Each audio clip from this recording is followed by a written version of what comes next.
What is Cafe Mocha? Cafe Mocha is experts, celebrities. What's up? This is Bell Biv DeVoe. Yours truly, Idris Elba. This is Fantasia. This is In Vogue. This is India Ari. So much more. All from a woman's perspective. What flavor are you, baby? This is Cafe Mocha. This is Cafe Mocha with Emmy Award-winning talk show host and comedian Lonnie Love, hip-hop legend Yo-Yo, and I'm the producer Angelique. Marsha Ambrosius' new single, Wet, is climbing up the chart. We're talking to her. And Syleena Johnson shares her father's music and his struggle with mental illness. That's coming up on Cafe Mocha. Lonnie, I know there's a bunch of Christmas things going on. Have you seen Wicked yet? Anybody seen Wicked? No? Gladiator 2? Which y'all ain't going to the movies? No, you know what? I wanted to go see Wicked. Unfortunately, the way my holidays was set up, it was just too many family members in town wanting to visit California that I just couldn't set aside some long time. Gotcha. I gotcha.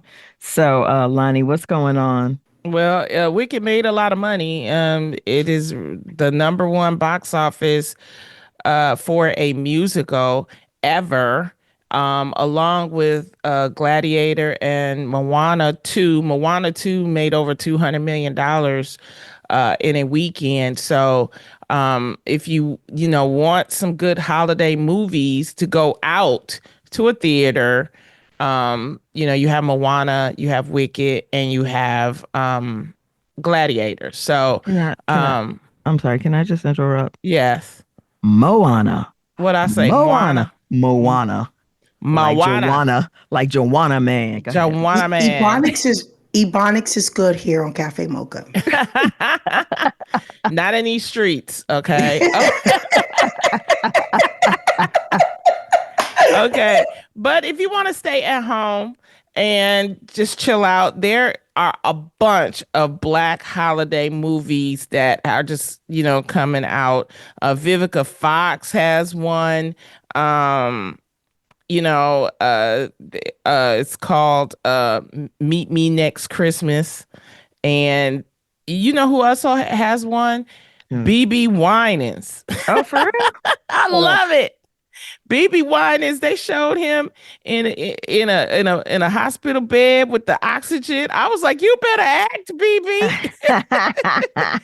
His movie is called We Three Kings, and it's on Lifetime. It's playing right now. Vivica's is called Make or Bake Christmas, and that's also on Lifetime, and it's starring her and Jackée Harry, and it's cute movies. You have Brewster's Millions Christmas on BET Plus. Remember, y'all, if you like really good Black movies, go to BET Plus, because BET Plus has a slew of independent movies, and this one it's the take off of Richard Pryor's Brewster's Millions. Yeah. So it's a cute little take on it. It stars Romeo Miller and also Richard Pryor Jr. and Rain Pryor. Oh, nice. That's cute. Yeah, and OWN has their own group of movies, A Season to Remember with Michael Reaver, which is really, really cute. That's playing now. Tia Mowry has A Very Merry Beauty Salon, which is on Lifetime, and Too Many Christmases on BET Plus. So there's just a slew, of wonderful holiday movies. So as you're, wrapping gifts, or if you're cooking, you can turn on the TV. If you want some family time, you can turn on and see these wonderful movies, and I think that's really good. And of course, you always have your classics. David Talbert has Jingle Jangle, which is so cute. Jingle Jangle, so cute. Is it still on Netflix? It's still on Netflix, and also Almost Christmas. You remember that?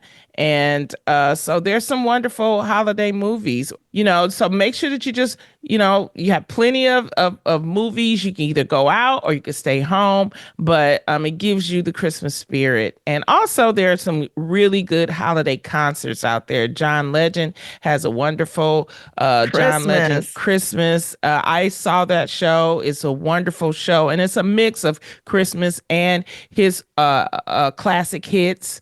Also, Mariah Mariah Carey, of course, has her Christmas concert, and she's doing it up. And there are a lot of people that are having Christmas concerts. So sometimes when you're feeling down, it's good to go out, maybe see a show, watch a movie, to make yourself feel better for the season. So what's your favorite? What's your favorite songs to listen to, Angelique, during the Christmas time? Let me tell you, I had back in the day slews of CDs, self-made, that I sent to all the family with all these amazing Christmas songs on it. Because I could do without any Christmas movie, but the music, I'm all about the music. So of course, this Christmas, of course, Natalie Cole redid. Ooh. She did the duet with her dad. So that is beautiful music. Back when I was growing up,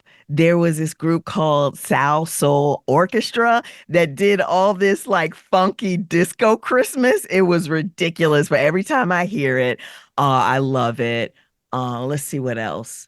Of course, one of my favorites is Boys to Men, Let It Snow. I'm sorry, beautiful. That's like, you shouldn't want to be making love to a Christmas song, but Yeah, I just listened to the Whispers.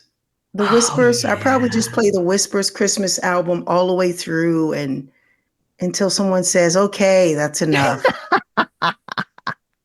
Well, I love Never me enough. some James Brown Funky Christmas. Santa Shut Claus up.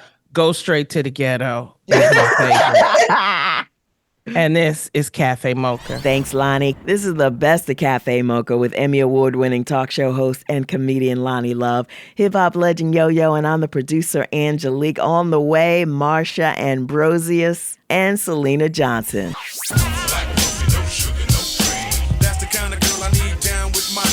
Standing in solidarity from a woman's perspective. It's Cafe Mocha. It's Cafe Mocha. On the line, she has emerged as the songstress in the duo Floetry, the Britain-born singer, songwriter. She's our friend. It's been a long time since she's been on Cafe Mocha. She finally found a time to come and talk to us. Don't do me like that. You know I miss you guys. And I would be there every day if I could. It's Marsha Ambrosius.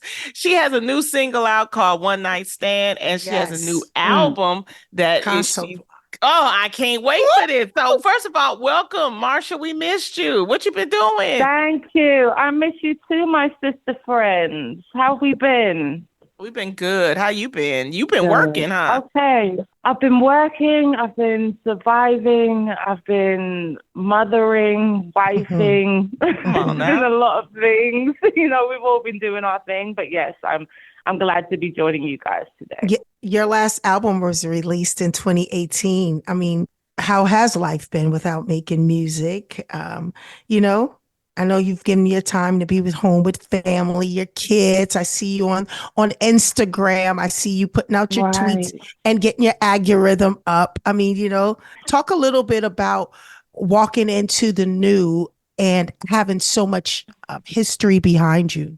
You know what? It's been a tumultuous couple of years. So yes, since the last album, the Nyla album, which I really did, in hindsight, it was a very personal thing for me. I just wanted to make music that made me feel good and was my self-healing. And if it happened to reach anyone that did the same, then I think that's all we can really ask of music, So by 2018, 2019, I was still touring up until that summer. And then summer of 2019 kind of settled down for a little bit. And by the end of that year, I ran into an insane health scare that almost took my life. And I made it through, thank Jesus. Yes. But by the time I was in recovery, March of 2020, the pandemic happened. So it gave me even more time to heal. I mean, I was begging for a way out at that point. It was a very dark time in my life, and I was trying to be creative and trying to find something to hold on to, but it was so very dark. And by the time the pandemic happened, it was almost like a gift, because it forced me to have to heal. It forced me to get that therapy, get that physical therapy, and really get back to being myself again. So by ways of a conversation with my mother, she told me to reach out to some industry friends, and Dr. Dre was one of those in particular. And I'd hit him up by the end of 2020, and he was ready to get back to work. And I was doing some projects with him that were coming up. And the end of 2020 into 2021, I think we all got the alert on the phone that, you know, Dr. Dre suffers a brain aneurysm. And it was just like, what is happening? And I panicked and I made some calls. Apparently he was in recovery. He hit me about 2 days after it hit the news and just said, you know what?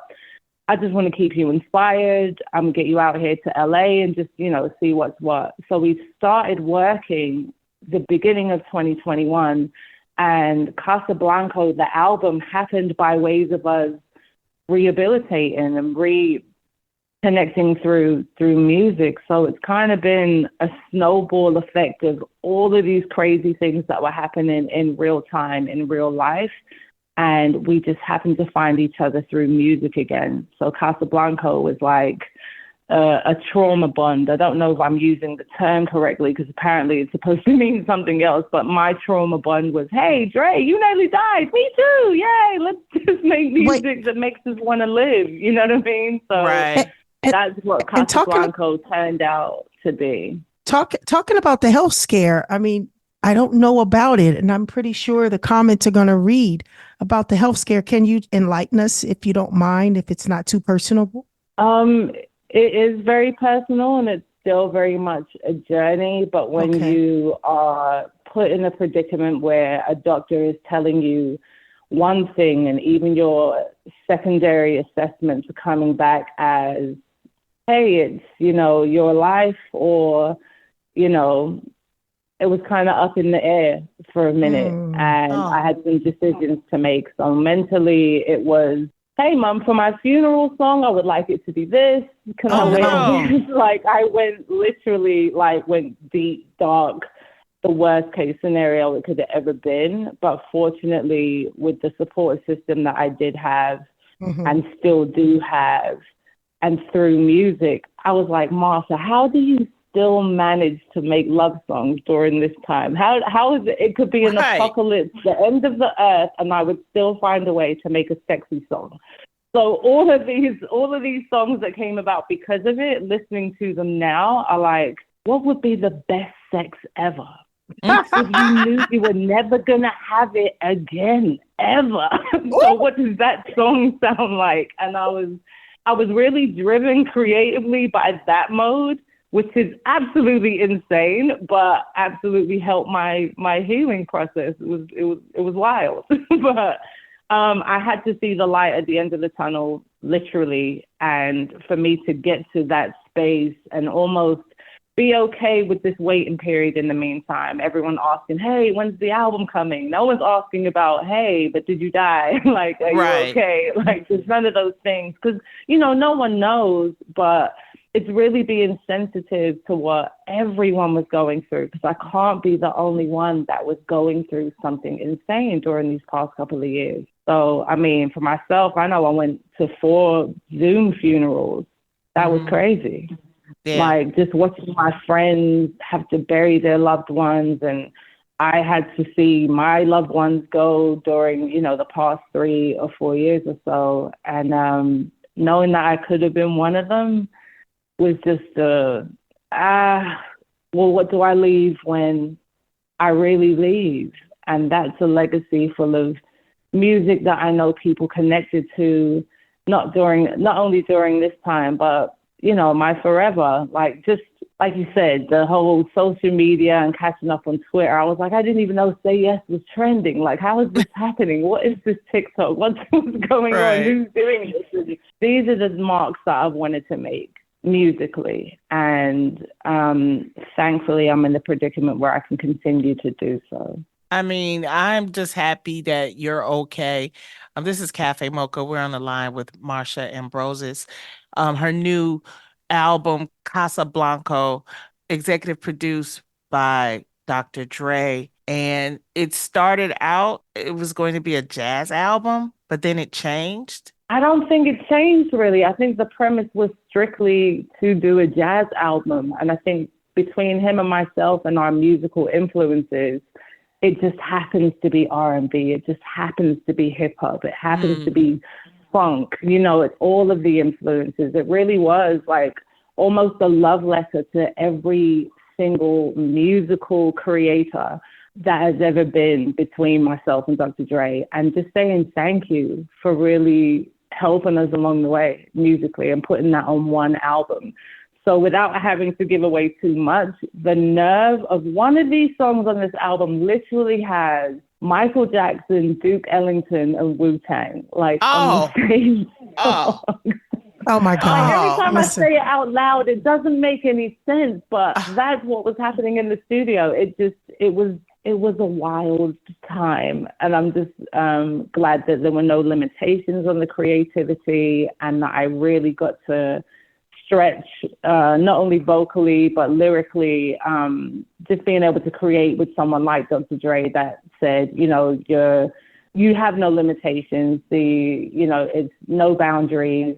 What does that even sound like? And if it was a 27-piece orchestra we needed, that's exactly what we did. If it was horn players, I had a great trio. I had Chris, and Jay, and I was conducting them and putting all of these arrangements together. And I really, really, really got to enjoy creating again. And this album really saved me. You know, you really put the sex in sexy. Really.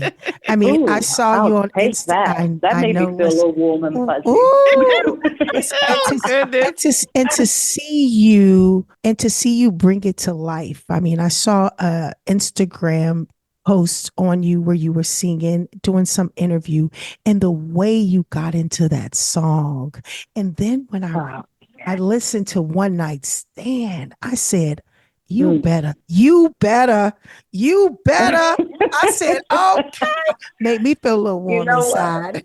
And that's what music's supposed to do. I think with Say Yes, it was such a, I don't know, it was vital that I got that time in my life right. And I knew with Andre Harris, who was the producer of Say Yes, and he'd done my favorite songs on Jill Scott's first record, and it was Long Walk and The Way. And I was like, Trey, I know it's you. We can do something crazy. So that week, we may have done Butterflies and Say Yes within a 4-day period. So the magic was already in the room. So by the time the middle of that night came and these chords started to play, there was nothing else to do but say, you know, I've been watching you for a while. Your smiling style. Want to know if I can be with you for the night. All right. And it was just all you got to do is say yes. And time only told that would then be a classic. We're 24 years later after that moment, you know. But that speaks years ago. But that speaks to good music. Crazy. This also speaks to the fact that Marsha musically knows what she's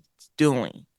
And when we talk about the importance of singers, songwriters, this is why you feel the way you feel. This is why a song can last, you know, Say Yes will last for 100 more years, you know, 200 more. It's a classic.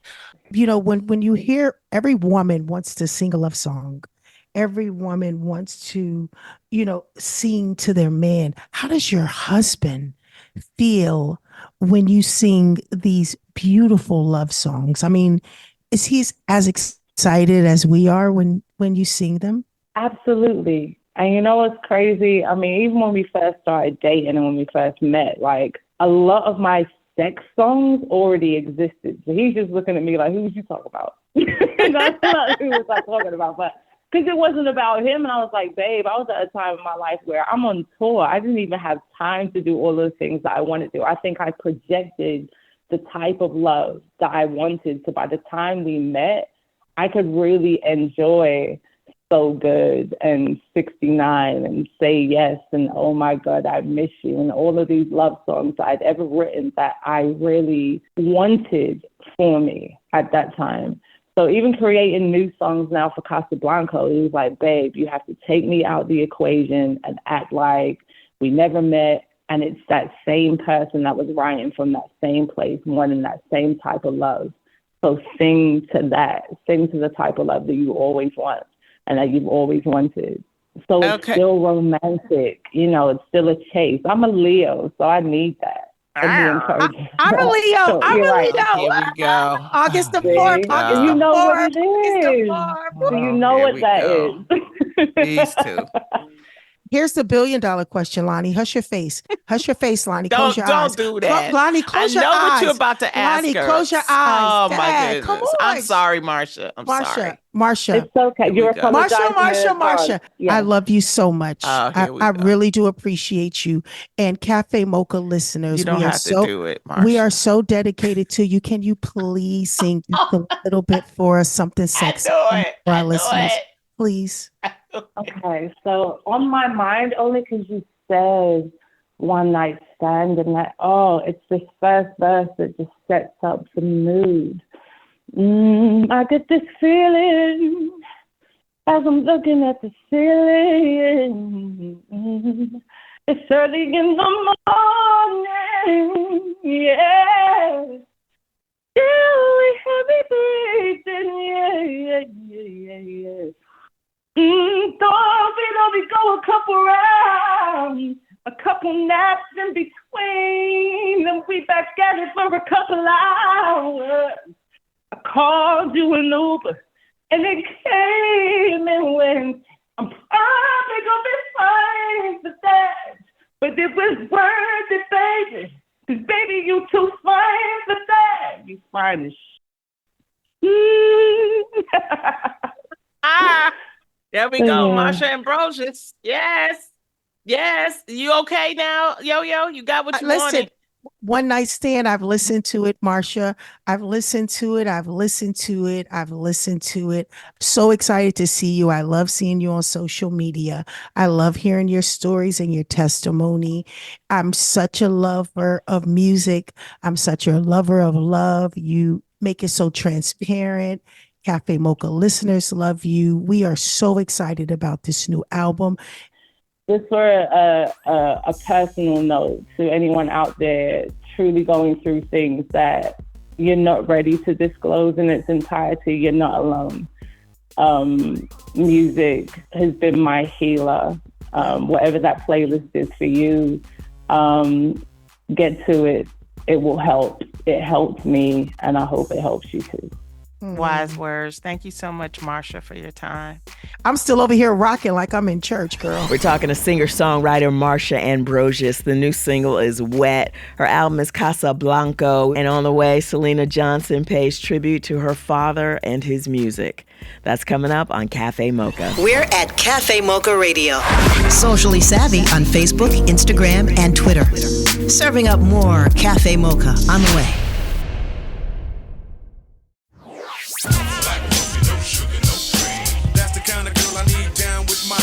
Standing in solidarity from a woman's perspective.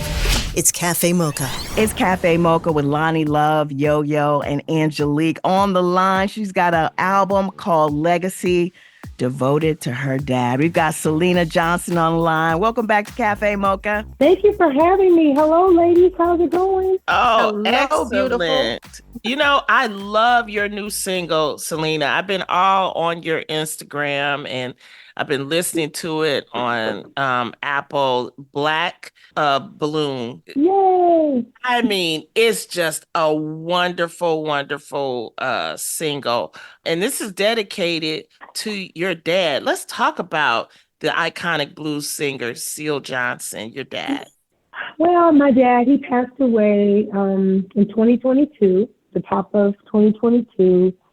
And I kind of watched him, in his last days, like the last maybe 5 or 6 months of his life, we were with him, kind of watching him go through the transition process. So that was kind of tough on me, but it kind of sparked a lot of emotional things that I hadn't really dealt with in terms of his and I relationship. And so I kind of, in hindsight, just looking back on it, while I was actually in the process of going through that, I realized that there were so many things about his career that I wanted to honor that I have not yet been able to honor. And that's just his pure gift and the fact that he gave me mine. that he was responsible for me having mine. And we spent so much time at each other's throats or arguing a lot, that I didn't get to be able to be a daddy's girl and just kind of really revel in the fact that him and I are the only ones that had this gift. Obviously, my grandfather had the gift, and my Uncle Jimmy was another Blues Hall of Famer on his side of the family. But as far as I was concerned, of my sisters, my sisters and my brother, I'm the only one that gift was passed down to. So my dad was a blues singer as well as an R&B singer. He's from Holland Springs, Mississippi, so it started off as blues, but then he moved to Chicago where it transitioned from blues to R&B, and then he went and signed a record deal with High Records in Memphis and Al Green and Ann Peoples and, Otis Clay, and that's where his career started. And he went through so much trauma and so much turmoil in the industry. It reminds me of kind of the stuff that we as artists go through, especially myself, that I've gone through. And so with this Legacy album, I wanted to kind of merge the two and kind of mirror the two and honor my father at the same time. He's one of the most sampled artists of all time in terms of hip hop and R&B. And so I'll be sampling his music with every single track to honor him as well. And Black Balloon is an ode to that. He has a song called Black Balloon on his album, Is It Because I'm Black, which was an album that was shelved by the record label because it was too racially charged, they said. It came out during the civil rights movement, and they shelved it because they didn't like the lyrical content, But, I have the opportunity to bring that back to life and to bring it back to life. Unfortunately, we're still dealing with some of the stuff from civil rights, so it's still relevant, So Black Balloon was one of my favorite records, and the meaning behind it and how it was positive and uplifting. And I just wanted to do something like that because I just feel like, I'm not saying that negativity has not been in our world, because negativity is going to be negativity is going negativity. It's going negative. But it's going negative. I just listen. It's going negative. So, but I just feel like it's time for our people to have something to just play, to just have a good time, to just be happy about, Definitely. And so that's where Black Balloons was birthed from. It is such a motivational. It's for the listeners, and we'll be playing it. Black Balloon is motivational. It includes the tracks of her dad that was recorded back in 1969. So to be able to mix it with, and she modernizes Syleena, she modernizes it so that it doesn't sound like it's 1969. But can I tell you, I was feeling kind of down, and then I ended up listening to Black Balloon, and it picked me up. Was that the purpose of you creating this type of song? Absolutely. I released it during Black History Month, and you know how at the top of the year it was a whole bunch of truth telling, right? But what the people was taken down to the social media, honey, and to the world, and just telling it like it is. And here's the thing, we're not mad at that either, right? But it can cause a negative narrative. And because Black people already deal with enough, we needed a little balance. You know what I'm saying? That record is just balanced. I wanted it to be one of those records where every time you put it on, you're proud of your heritage, you're proud of your culture. Whether you're Black or white, actually, if you're feeling down, you can continue to motivate yourself by saying, keep rising to the top, Black Balloon. You can just keep going in whatever it is that you do. You can keep rising to the top through opposition. We're always going to go through opposition. We're always going to be in spaces where it's negativity, where it's struggle. But it's not enough, hey, that's all right, just keep turning up, just keep rising to the top. You know what I'm saying? So we used to have records like that back in the day, more of them. You know what I'm saying? Like records like As Long As You Keep Your Head to the Sky. Remember Come that? on now. We used to have some records. Remember, I am everyday people. Yes, We used to have records that just make you happy, that uplift you. I mean, come on, Frankie Beverly and Maze. So I wanted to have a record that did that, and I wanted it to come from the energy of my father's era. You know what I'm saying? Because that's actually where a lot of our trauma stem from our parents and stem from, those times. So what can we create? What can we make? What kind of light can we bring from darkness? You know what I'm saying? So that was just really my focus. Like, we somewhere, we doing too much. I put on the Instagram, child, I'm mess around and go cry. You be depressed after looking at social media. I was like, I gotta do something. Because this is doing too much. Syleena Johnson will be in Charlotte January 15th, in Atlanta at the end of January. Just go to SylenaMusic.com for tickets. Here's your dose of espresso. Strong, hot news now. This is the espresso. Now, we all saw the picture of the man suspected of shooting the health insurance CEO dead on the streets of Manhattan. You saw that picture, right? Why did the NYPD describe him like this? The shooter appears to be a light-skinned male. He's wearing a light brown or cream-colored jacket. And it's official, Martin Lawrence's daughter is engaged to Eddie Murphy's son, and guess who's paying for the wedding? Eddie said, I got to pay for it, because he paid for his last daughter's wedding, like the last 6 weddings, so it's all right. I don't mind. By the way, Lonnie Love is headed out on the road with Martin, so get your tickets. The Golden Globe nominations were just announced, and as expected, Denzel is nominated for Gladiator 2, but he's probably most proud of his kids and their work on the piano lesson. I mean, I had really very little to do. When they were shooting, after about 2 weeks, I went home because there was nothing to do. And they weren't interested in my opinion. The piano lesson, currently streaming on Netflix. That's the espresso. This is Cafe Mocha. Radio from a woman's perspective. Syleena Johnson is our guest on Cafe Mocha. Let's get back into it. We've been talking about her new single, Black Balloon. I want to shift gears a little bit, and we wanted to talk a little bit about autism with you. So my son, who's 13, was diagnosed with autism when he was 4. So obviously, Autism Awareness Month is something that is a staple in our home and something that we are going to celebrate forever. And I think it's so important for them to be highlighted because when we were little, in my day coming up, we didn't have that for kids. Kids were all clumped into the same class, no matter what kind of spectrum, where they were on the spectrum, and they were all called LD. Mm-hmm. And most kids made fun of them. And with learning disabilities, everybody in that class had learning disabilities, which was absolutely incorrect because children who have Asperger's, most of them are geniuses. Right. Absolute geniuses. So, and there are children who have autism who are absolute genius. You know what I'm saying?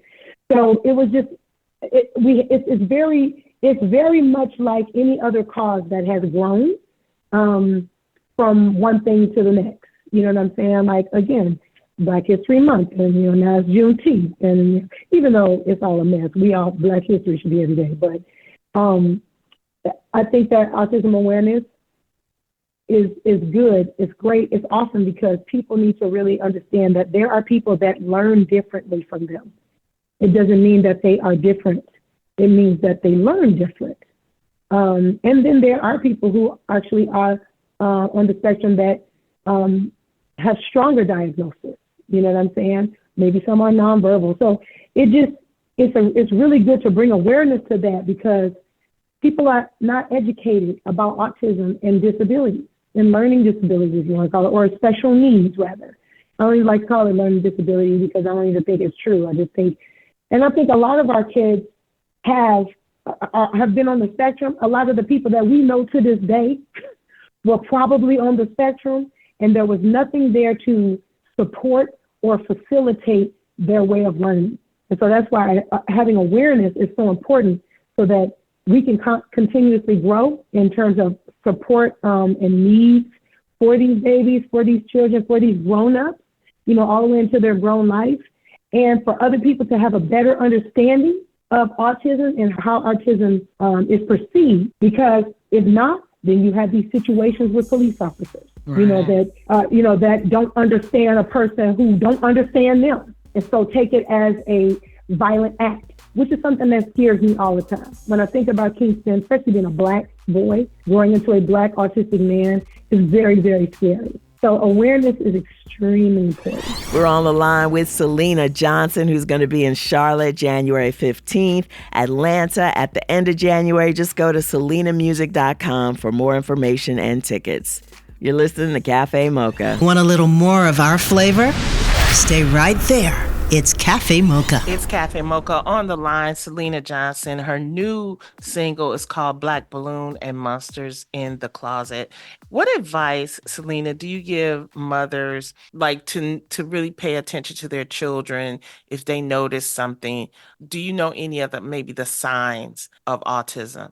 All children are different, but I know my son, I can share some of the things that he was doing. He wasn't verbal until he was 3 years old. So being regressed in speech, moms will know that because we go to our doctor's appointments with our family, they're pediatricians, and there are milestones that they're supposed to meet. That's the whole point of their milestone chart. So if they're behind in speaking, sometimes that's an issue. Although that doesn't mean that. Sometimes it could be an ear infection, they need to, whatever. But the speaking, my son was in class, he couldn't sit still, and he constantly walked back and forth.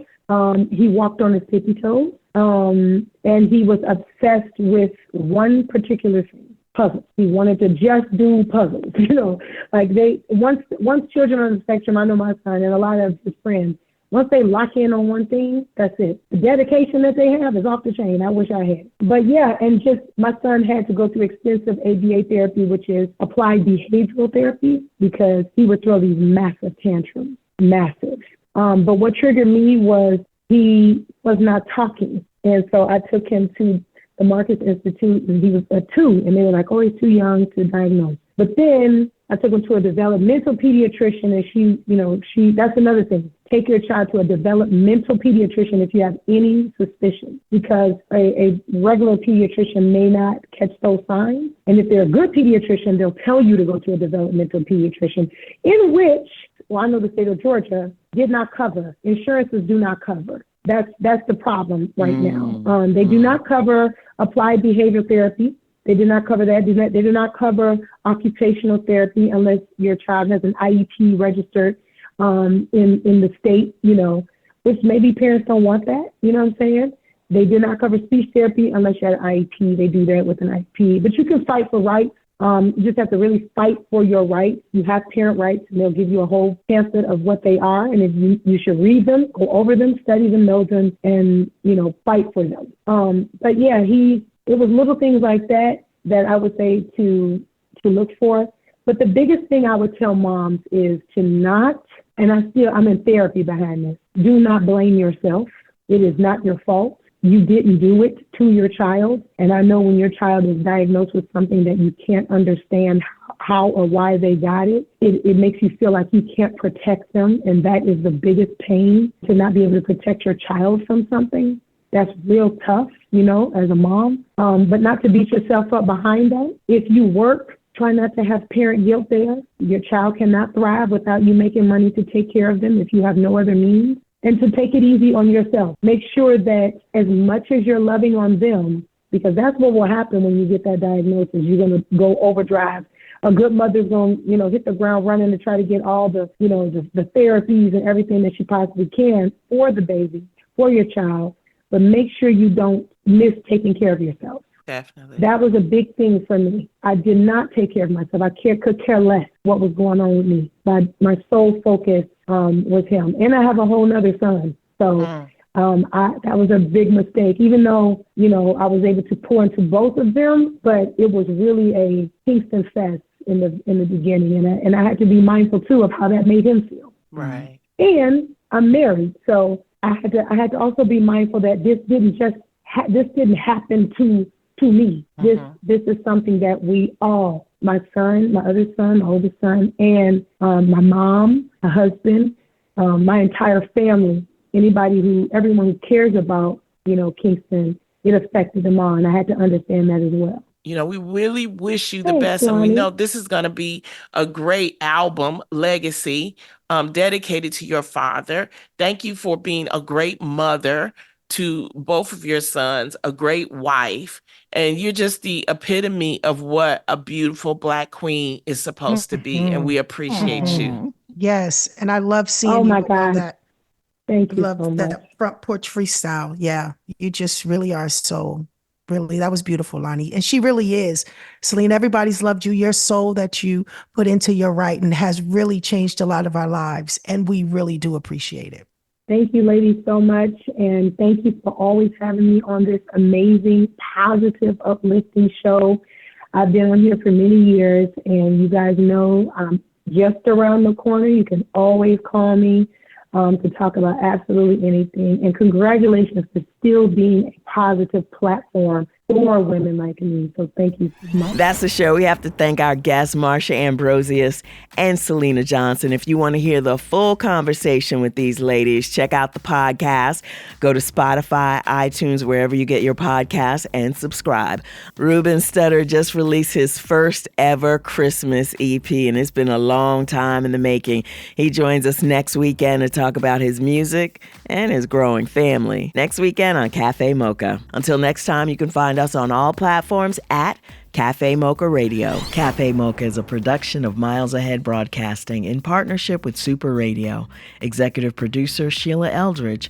For comments, booking, or more information, visit cafemocharadio.com.